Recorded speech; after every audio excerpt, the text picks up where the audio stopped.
What's up, everybody? Welcome back to your favorite New York Jets subscription podcast, Badlands. I'm your host, Joe Caparoso. Sunday AM coffee, early afternoon coffee. Sometimes you got to get the extra shot of caffeine to push through the day. Today, going to continue our positional series, talking about the Jets' defensive line. Going to have this one in full on YouTube. Also do some end of month PSAs for Badlands as it is June 30th.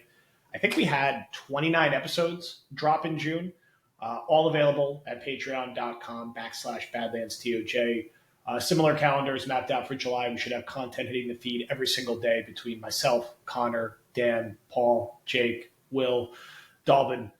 We're loaded up. We got a full schedule this week. We're going to have some more film rooms, a couple more interviews. Our training camp special, which is an hour long plus, will drop, I believe, the 23rd, the day right before the first practice. So if you're not subscribed yet, patreon.com/BadlandsTOJ. If you're not in War Room yet, you get access to the Discord. You get bonus video content every week. You'll get access to that full training camp preview I discussed and our season preview guide with hits in August. So upgrade and get in the conversation. Only other PSA is remember to sign up for Underdog with promo code Badlands for a 50% deposit match up to $250.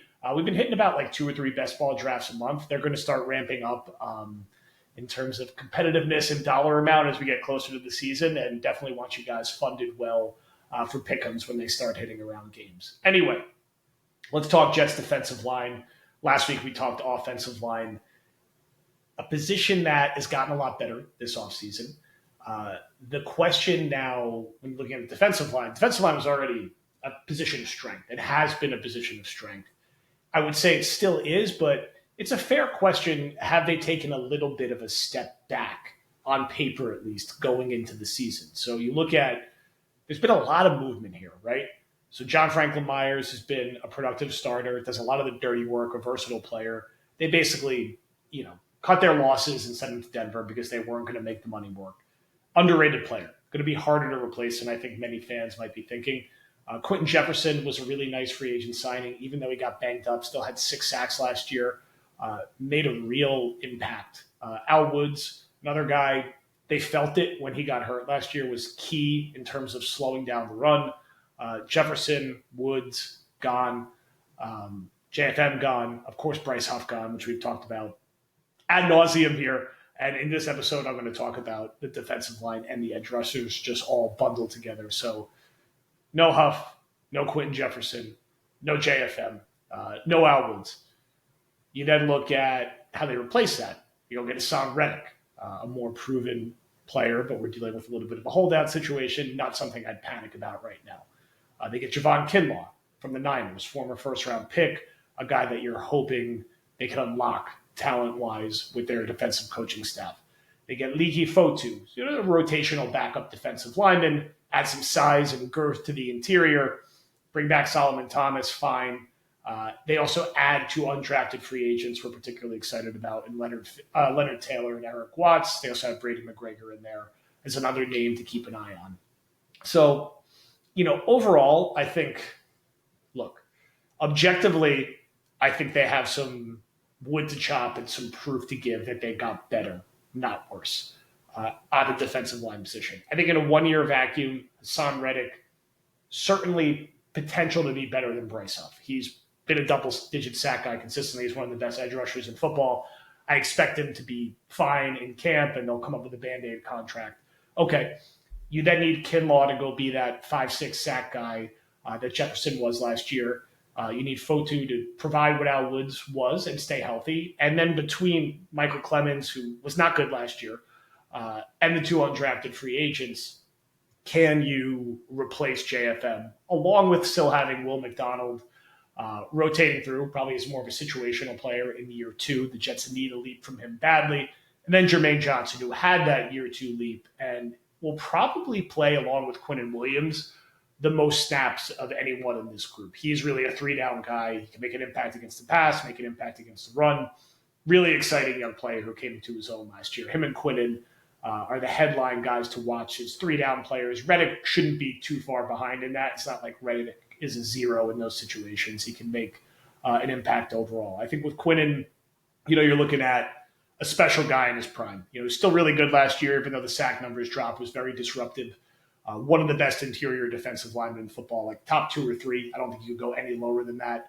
You know what you're going to get from him. And he's productive, and he's really a centerpiece for what they do. I think Reddick, you're looking at 10 to 12 sacks. I think anything less than that would be disappointing. I think you could go a little higher than that in this scheme. I think you see him squared up money-wise by the first week of August. He's going to be an impact player. Jermaine's going to be a guy who I think has a chance to get right to that 10-sack threshold. He'll get more opportunities. I think Will McDonald, if he could give them 5.5 sacks, be disruptive as a situational player, I think you're pretty happy with that. I don't think he necessarily needs to do all that much more than that this year with Jermaine and with Reddick chewing up reps in front of him. Kinlaw's an interesting sort of X-factor player. Can they unlock him? Sala, Ulbrich, White Cotton, can he be an even higher ceiling version of what Quentin Jefferson was? Because the talent's there, and there's been some flashes, and if he could be really disruptive next to Quinnen and really own that starting role, it looks a little different up front. You feel better about them not taking a step back.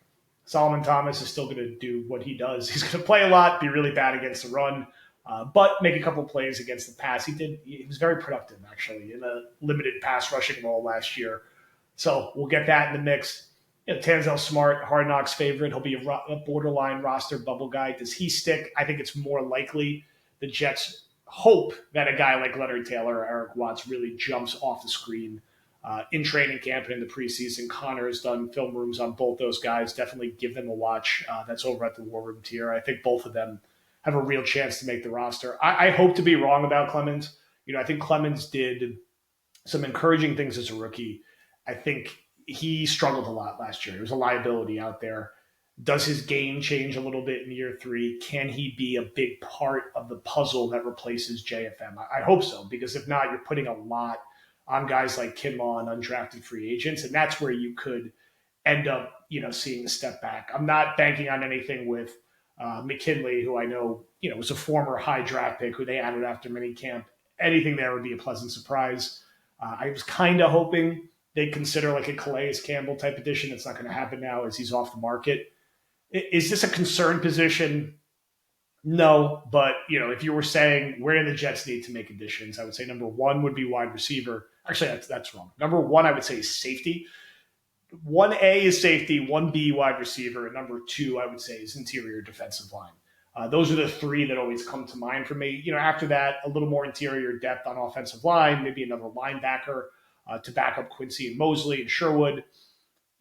Defensive line's in the top 3, I think, without question, because Clemens is still pretty unproven. Fotu is he's kind of like a borderline roster guy based on what we've seen to date in the league. And then UDFAs are hard to count on. Hopefully one of those guys really breaks through and makes an impact, but that's a hard thing to bank on. You know what you're going to get from Quinnen. You know what you're going to get from Jermaine.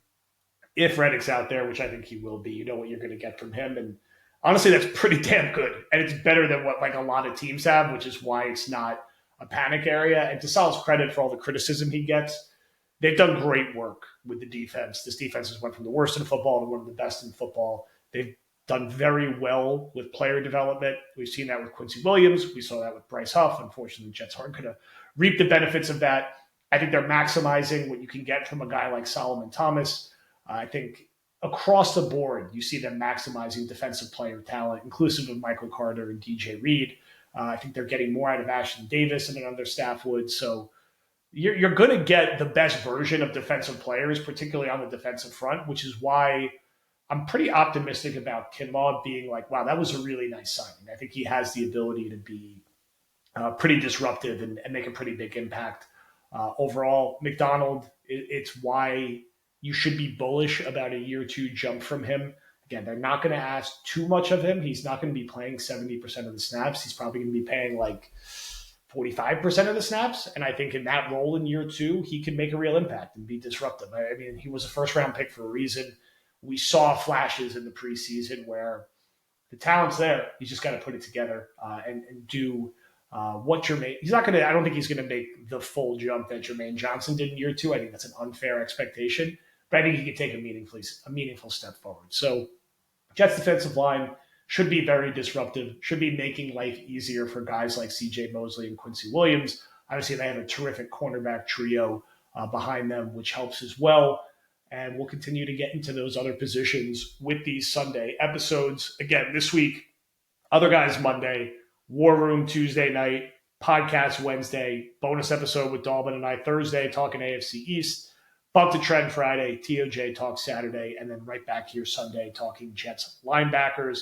Patreon.com/BadlandsTOJ, www.badlandstoj.com. We're selling workout shorts, hats. As soon as we get to 200 total orders, we're like 4 away.